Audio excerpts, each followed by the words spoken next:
Bharat discuss చేద్దాం.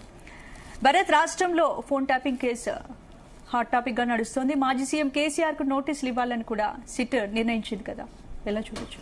So ఇది phone tapping 2.0 version అని చెప్పాలి. ఎందుకంటే ఫస్ట్ వెర్షన్ లో మొన్నటి వరకు 2 years గా దాదాపు ఇన్వెస్టిగేషన్ జరుగుతుంది. డిసెంబర్ 7వ తేదీన రిజల్ట్ వస్తే ముఖ్యమంత్రిగా రేవంత్ రెడ్డి ప్రమాణ స్వీకారం, డిసెంబర్ 3rd రిజల్ట్ వచ్చింది, 7వ తేదీ ప్రమాణ స్వీకారం చేశారు. ఆ రిజల్ట్ వచ్చిన రోజు రాత్రే ప్రణీత్ రావు ఆ హార్డ్ డిస్క్ ఫైల్స్ అన్ని కూడా రిమూవ్ చేశారు. సో అది ఒక వారం రోజుల్లోనే గుర్తించారు, అంటే ఫోన్ ట్యాపింగ్ సంబంధించిన ఎవిడెన్స్ అన్ని ధ్వంసం చేసినట్టు ప్రణీత్ రావు. కానీ విచారణ 2 సంవత్సరాలుగా జరుగుతూ వస్తుంది. ఫోన్ ట్యాపింగ్ జరిగిందన్నది వాస్తవం, నో డౌట్. అన్ని పార్టీల నేతలు, పార్టీలకు అందించే వాళ్ళు, ఏమంటారు, డబ్బులు ఇచ్చేవాళ్ళు. ఒకటి బీఆర్ఎస్ అప్పుడు చేసిన ఉద్దేశం ఏంటంటే, ఏ ఎలక్షన్ జరిగినా, మునుగోడు జరిగినా, నాగార్జున సాగర్ జరిగినా, ఏది జరిగినా వాళ్ళ పైసలు పోవాలి, ఎదుటి పార్టీకి సంబంధించిన పైసల్ని పట్టుకోవడం. దుబ్బాక ఎలక్షన్ జరిగింది, రఘునందన్ రావు డబ్బులు పట్టుకున్నారు, వాళ్ళ పైసలు మాత్రం వాళ్ళు మంచారు. మునుగోడు ఎలక్షన్ జరిగింది, కోమటిరెడ్డి రాజగోపాల్ రెడ్డి డబ్బులు పట్టుకున్నారు, మిగతా వాళ్ళ బీఆర్ఎస్ మాత్రం డైరెక్ట్ గా పోలీసు దానిలో భద్రతలో పనిచేశారు. నాగార్జున సాగర్ ఎలక్షన్ జరిగింది, జానారెడ్డి డబ్బులు పట్టుకున్నారు. ఈటల రాజేందర్ హుజురాబాద్ జరిగింది, ఈటల రాజేందర్ డబ్బులు పట్టుకున్నారు, బీఆర్ఎస్ వాళ్ళే పనిచేశారు. సేమ్ జనరల్ ఎలక్షన్ లో కూడా అదే విధంగా చేశారు, మళ్ళీ అధికారంలోకి వస్తామని చెప్పి. సో మెయిన్ గా నిఘా పెట్టింది రేవంత్ రెడ్డి మీద, బండి సంజయ్ మీద, ఆపోజిషన్ వాళ్ళందరి మీద కూడా నిఘా పెట్టారన్నది వాస్తవం. అది ఎవరి ఆదేశాలకు అనుగుణంగా జరిగింది అన్నది ఇక్కడ క్వశ్చన్. సో దాని గురించే ఇప్పుడు అంతా జరుగుతుంది. గతంలో ఎమ్మెల్యేల కొనుగోలు కేసు అని చెప్పారు, ఇప్పుడు మనతో పాటు నందు గారు కూడా ఉన్నారు. సో ఎమ్మెల్యేల కొనుగోలు కేసుకు సంబంధించి అది కూడా ఫోన్ ట్యాపింగ్ ద్వారానే బయటకు వచ్చింది ఆ సమాచారం అని చెప్తున్నారు. సో ఈ ఫోన్ ట్యాపింగ్ చేయని ప్రభుత్వాలు లేవా అంటే అన్ని ప్రభుత్వాలు చేస్తాయి, కేంద్ర ప్రభుత్వము చేస్తుంది, రాష్ట్ర ప్రభుత్వాలు చేస్తాయి. కానీ ఫోన్ ట్యాపింగ్ ఎవరిది చేయాలి? మావోయిస్టులో, లేకపోతే ఏమంటారు, సంఘ విద్రోహ శక్తులో చేయాలి. ఇక్కడ దాన్ని విచ్చలవిడితనంగా వాడేశారు. ఎవరు పడితే వాళ్ళు, ఎమ్మెల్యేలు తమ గిట్టని వాళ్ళ ఫోన్ ట్యాపింగ్ చేసేసారు, మంత్రులు వాళ్ళ గిట్టని ఫోన్ ట్యాపింగ్ చేశారు. ఒక రాష్ట్ర వ్యాప్తంగా విపరీతమైన నిఘా పెట్టి చేసేసారు.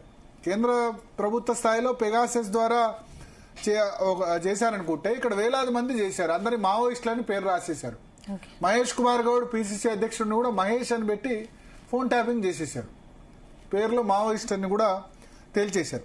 కానీ ఇన్వెస్టిగేషన్ మీదే చాలా రోజులుగా జరుగుతుంది, 2 సంవత్సరాలుగా జరుగుతుంది. ఇప్పుడు వెర్షన్ 2.0, ఎందుకంటే కొత్త సిట్ వేశారు సజ్జనార్ నేతృత్వంలో, హైదరాబాద్ పోలీస్ కమిషనర్ నేతృత్వంలో ఇప్పుడు సరికొత్త సిట్ ఒకటి ఏర్పాటు చేసి, అందుకని నేను దీన్ని 2.0 అంటున్నాను. ఫోన్ ట్యాపింగ్ ఇప్పటి వరకు జరిగింది ఒకటి, ఇక ముందు జరగబోయేది ఒకటి. ప్రభాకర్ రావు ని విచారణకు తీసుకోవడం, ఇప్పుడు కేసీఆర్ కు, తర్వాత హరీష్ రావుకు, కేటీఆర్ కు నోటీసులు ఇస్తారు అని ఒక లీక్ వదిలారు.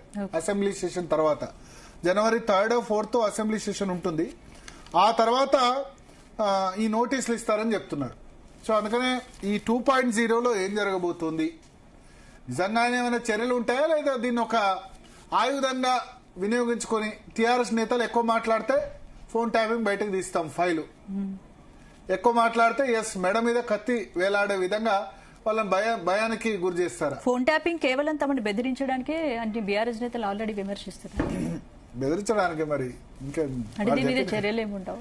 సో చర్యలు అంటే ఏం చేయాలి, మరి అరెస్ట్ చేయాలి, అంతే కదా.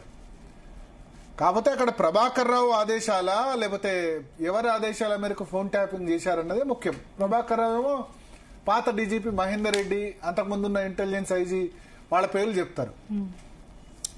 అది కేసీఆర్ ఆదేశాలా, లేకపోతే ఇప్పుడు కేటీఆర్, హరీష్ రావు, ఇట్లా రకరకాల పేర్లు చెప్తున్నారు. ఆ ఆదేశాలని ప్రూవ్ చేయగలిగితే ఉంటుంది. ఓవరాల్ గా నోటి మాటలో చెప్పారంటే మళ్ళీ దాన్ని ప్రూవ్ చేయలేం. సో అందుకనే ఫోన్ ట్యాపింగ్ అన్ని ప్రభుత్వాలు చేస్తాయి, కానీ బీఆర్ఎస్ హయాంలో కొంత విచ్చలవిడితనంగా జరిగింది. విచ్చలవిడితనంగా నిజంగా జరిగింది. సొంత పార్టీ నేతల మీద కూడా నిఘా పెట్టారు. పార్టీ కుటుంబ సభ్యుల మీద. ఇప్పుడు ప్రభుత్వాల్లో జరగట్లేదా ఫోన్ ట్యాపింగ్ అంటే జరుగుతుంది. ఇప్పుడు ప్రభుత్వంలో కూడా జరుగుతుంది. కానీ అంత విచ్చలవిడితనంగా జరిగితే మాత్రం కాంగ్రెస్ గవర్నమెంట్ లో బయటకు వచ్చేందుకు అవకాశం ఉంటుంది. సో నెక్స్ట్ అయినా ఈ ఫోన్ ట్యాపింగ్ చూసి నెక్స్ట్ ప్రభుత్వాలైనా జాగ్రత్త పడితే, ఎందుకంటే ఆ ఫోన్ ట్యాపింగ్ సంబంధించి అధికారులు కూడా సాహసం చేయకూడదు. చెప్తారు, పొలిటికల్ బాసెస్ చాలా చెప్తారు, కానీ ఇంటెలిజెన్స్ చీఫ్లు ఎవరు ఫోన్లు పడితే వాళ్ళ ట్యాప్ చేస్తే ఇప్పుడు ప్రభాకర్ రావు గతి, భుజంగరావు గతి, వీళ్ళ గతిలాగా మిగతా వాళ్ళ గతి తయారవుతుంది. వాళ్ళు పొలిటికల్ లీడర్షిప్ మీతో చాలా పనులు చేయించుకుంటారు, కానీ బ్యూరోక్రాట్స్, ఐపీఎస్ ఆఫీసర్లు ఇది గుర్తుంచుకోవాలి. రేపు జైల్లో పడేది మీరు, పొలిటికల్ బాసెస్. ఎందుకంటే వాళ్ళ ఫైల్ ఎక్కడ ఉండదు కదా, ఓపెన్ గా సంతకాలు ఉండేది మీ కదా, అదే ఆలోచించుకోవాలి. మాట్లాడదాం.